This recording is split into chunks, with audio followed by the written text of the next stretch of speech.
बिस्मिल्लाहिर्रहमानिर्रहीम। खातिन हज़रात, मैं हूँ अख्तर अब्बास और आप सबको मेरा बहुत सारा सलाम पहुँचे। ज़िंदगी में हम बहुत सी चीज़ें मैनेज करते हैं और एक चीज़ है जो हम मैनेज नहीं करते। हमें लगता है बस अपने आप आती है और एक गुस्से की कैफियत होती है जो हम पे तारी होती है और उस दौरान हम पल में तोला होते हैं, पल में माशा होते हैं, ताल्लुकात बने बनाए लम्हों में बर्बाद कर देते हैं। ज़िंदगी की इतनी खूबसूरत तस्वीर बनाई होती है जिसे चंद लफ्ज़ों से बिल्कुल बर्बाद करके रख देते हैं। ताल्लुकात हों, एहसासात हों, जहाँ जहाँ ज़िंदगी में जो खूबसूरती है इनके साथ जुड़ी होती है, गुस्सा उनको बर्बाद कर देता है। एंगर मैनेजमेंट, ये हमारे इस कोर्स का नाम है। एंगर है क्या, इस पे बात करेंगे। इसको मैनेज कैसे करना है, इस पे बात करेंगे। लेकिन उससे पहले आपको मैं बता दूं कि मैं इस पे बात क्यों करूंगा। और मैं हूं अख्तर अब्बास, लाइफ कोच। मैं अपने आप को मोटिवेशनल स्पीकर बिल्कुल नहीं कहता, क्योंकि मोटिवेशनल स्पीकर का मतलब होता है आप वक्ती तौर पे एक उभार और उबाल से पैदा हो, आप चंद बातें सुने और उसके बाद उससे गुजर जाएं और फिर भूल जाएं। पर जब भी आप लाइफ कोच होते हैं, इट्स टेक्निकल। जैसे आप किसी को कोचिंग करके तैरना सिखा देते हैं, जैसे कोचिंग करके किसको बहुत अच्छी क्रिकेट, बहुत अच्छी बॉलिंग सिखा देते हैं, बहुत अच्छी बैटिंग सिखा देते हैं, बहुत तेज़ बॉलिंग का मुकाबला सिखा देते हैं। याद रखिएगा, ज़िंदगी सारी उम्र अपने आप को, अपने ख़यालात को मैनेज करने का नाम है। जब हम मैनेज नहीं करते तो फिर ज़िंदगी तो हमारे हाथ से निकल जाती है रेत की तरह। मुझे मेरे रब ने मौका दिया मुख्तलिफ़ यूनिवर्सिटियों से पढ़ने का, पाकिस्तान की बेहतरीन यूनिवर्सिटियों से, और पाकिस्तान की बेहतरीन यूनिवर्सिटियों में पढ़ाने का मौका भी दिया।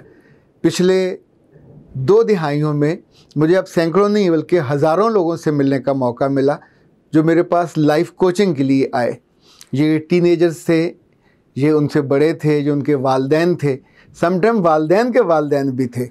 और इनकी ज़िंदगी में जो बहुत बड़े मसाइल हैं, गुस्सा उनमें से एक बहुत बड़ी वजह रहा।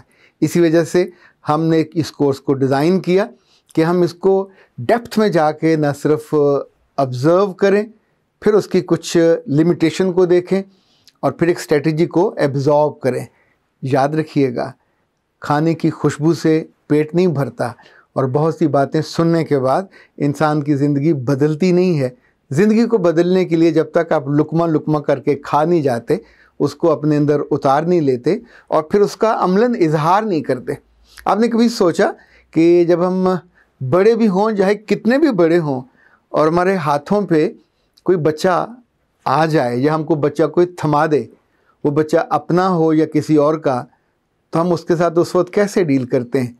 कौन है जो हमको उस लम्हे सिखाता है कि इस बच्चे को डांटना नहीं है, चाहे वो आपके कपड़ों को गीला कर दे, चाहे वो ज़ोर ज़ोर से रोना शुरू कर दे, उस लम्हे हम उसके साथ इतने प्यार से, दुलार से उस पर मिसाज करेंगे, उसकी आंखों में देखेंगे, मुस्कुराएंगे, उसको प्यार करेंगे, उसको किस करेंगे, सीने से लिपटाएंगे और फिर मदद के लिए किसी को बुलाएंगे। इनफैक्ट दैट्स व्हाट, जब हम उस मोमेंट में उस बच्चे की उस नाराज़गी को, जो वो हमारे साथ रिलेट नहीं कर रहा होता, उसकी बॉन्डिंग नहीं बन रही होती या उसकी कोई ज़रूरत होती है, उसको समझते हैं और फिर उस चीज़ को मैनेज करने के बाद उस लम्हे से आगे चलते हैं। ये जो गुस्सा है, ये हमारी खुशियों को खा जाता है, ये हमारे ताल्लुकात की जड़ें काट देता है, ये हमारे एतबार को, ये हमारे एतमाद को, ये हमारी बरसों की कमाई को ख्वार कर देता है। लोगों की आंखों में जो हम यहाँ पे उठे हुए होते हैं, जब एक लम्हे में आप ऐसे करके बोलते हैं जैसे कोई धमाका होता है और लोग बिल्कुल बेयकीनी के साथ आपको देखते हैं, उस लम्हे सिर्फ उनकी बेयकीनी नहीं होती, उन्हें आपके मिजाज की अनसर्टेनिटी पे यकीन भी हो जाता है। उन्हें लगता है कि नाकाबिल एतबार है, इतने सालों, इतने महीनों के ताल्लुक़ में इतनी सी बात हुई, इससे मैनेज नहीं हुई। हम इस पे तफसील से बात करेंगे, फिर आखिर में इसकी स्ट्रेटजी पे भी बात होगी। लेकिन इससे पहले जो एक बहुत बुनियादी बात आपको जाननी चाहिए, वो अरस्तु की बात है। अरस्तु ने 3000 साल पहले एक थ्योरी पेश की जिसको क्लासिकल थ्योरी कहा जाता है। वो कहता है कि दुनिया में 4 अनासर हैं, इन पे पूरी दुनिया कायम है। एक आग है, एक हवा है, एक पानी है, एक मट्टी है। इन चारों का अपना अपना मिजाज है। और वो ये कहता है कि दुनिया में जितने इंसान हैं इनके मिजाजों में भी चारों चीज़ें शामिल हैं। बल्कि उसने एक तजर्बा किया, एक दफ़ा उसने कुछ गीली लकड़ी को यूँ समझें कि जलाना चाहा, और जब वो जली और उसमें आग थी, तपश थी, तो उसने कहा ये इसका पहला आंसर है, आग।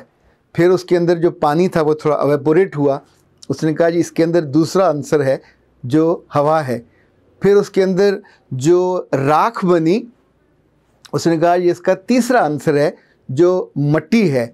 और फिर उसमें से जो राख उड़ी तो स्मोक उड़ी, तो उसने कहा कि ये हवा उसका चौथा आंसर है। याद रखिएगा, अगर आप कभी गौर करें इंसानों के बारे में तो आपको इनके मिजाज में भी इसी तौर पे नरमी भी नज़र आएगी, तलखी भी नज़र आएगी, खुश्की भी नज़र आएगी, वो जो मरतूब कहा जाता है वो भी नज़र आएगी। मुझे याद है हमने अपने बचपन में हमारे दादा के यहाँ घोड़े होते थे, एक घोड़ी होती थी, और कभी कभी जो घोड़े हैं ये बड़े अथरे हो जाते हैं। तो अथरे घोड़े को जो जब उसे गुस्सा आया हुआ होता है, या कभी किसी बैल को गुस्सा आया हुआ हो, तो उसके सामने खड़े होकर वो शक्लें नहीं बनाते हैं, ना नाक फुलाते हैं, ना फुंकारे मारते हैं। उस लम्हे हमने अपने दादा को और अपने चचा को उनकी गर्दनों पे, जिसे अयाल कहते हैं, उन पे धीरे से हाथ फेरते देखा, उनकी कमर पे सहलाते देखा, कभी कभी उनके सर पे।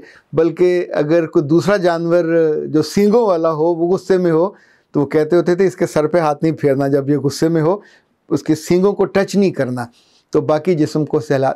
ये भी तो इंसान ने तजर्बे से सीखा कि जिस लम्हे आग हो तो आग को आग से नहीं बुझाते। जब जानवर का गुस्सा हो, इंसान का गुस्सा हो, या किसी बड़े का गुस्सा हो, बल्कि हमारे यहाँ तो ये भी अगर आपको याद हो, बाल हट, तरियाहट, ये 4 हटें हैं जो मशहूर हैं कि ये ज़िद होती है जो इंसान के अंदर आ जाती है। ये सारी विज़डम और दानाई की बातें। याद रखिएगा, विज़डम और दानाई पे सिर्फ हमसायों का हक नहीं है, ना उन पे यूरोपी लोगों का, ना उन पे गोरे लोगों का हक है।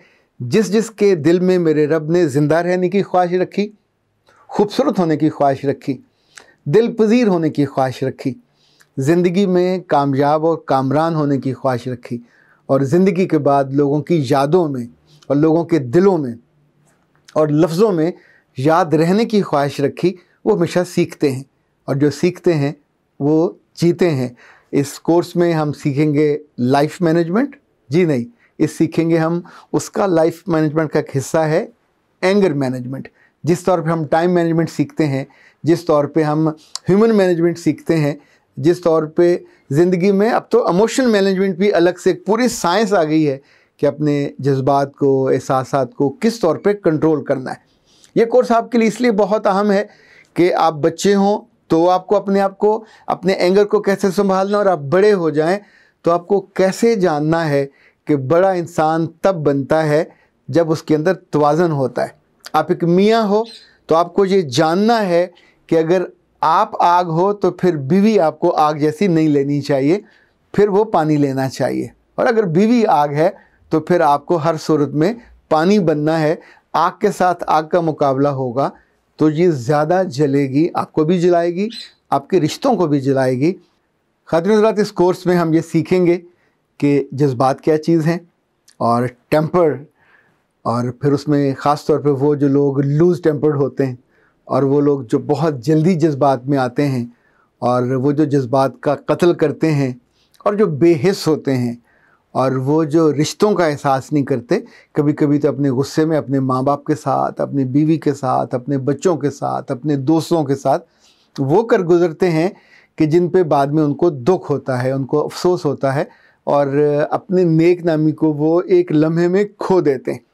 एंगर मैनेजमेंट बुनियादी तौर पे इन बिल्ट खूबियों या ख़राबियों को जानने का नाम है, उनको पॉलिश करने का नाम है, उनके गिर्द एक दीवार कायम करने का नाम है।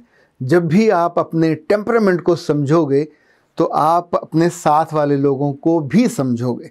ये जो दूसरों को समझना है, इनफैक्ट ये आपकी ज़िंदगी को और आपकी खुशी को और आपकी अंडरस्टैंडिंग को, और मैं आपको अगर इससे भी बड़ी बात कहूँ तो आपकी बॉन्डिंग को मजबूत करता है, बचाता है। Anger management it's a process जो आपको सिखाएगा कि बाइंडिंग बनाने के लिए किन किन चीज़ों को छोड़ना चाहिए और किन किन चीज़ों को इख्तियार करना चाहिए। बाइंडिंग इज़ ए प्रोसेस कि आपकी ज़िंदगी कैसे खूबसूरत बने, और बॉन्डिंग इज़ ए प्रोसेस जिसमें लोग, रिश्ते, एहसास, पोजीशन, वक़ार, एक एक खूबी और ख़ूबसूरती आपके साथ जुड़ जाती है। जितनी आप दिमाग की खिड़की को खुला रखोगे और जितनी आप अपनी ज़ुबान को अपने काबू में रखोगे और जितने ख़यालात के घोड़े पे आप ख़ुद सवार रहोगे और उनका ज़ब्त आपके हाथों में लगाम की तरह होगा, तो यकीन जानिए आपकी ज़िंदगी के रथ कभी आपको किसी गहरी खड्ड में और खाई में नहीं गिरने देगी। ना आप लोगों की निगाहों से गिरोगे और ना ही ज़िंदगी में जो कमाया होगा उसको बर्बाद करोगे।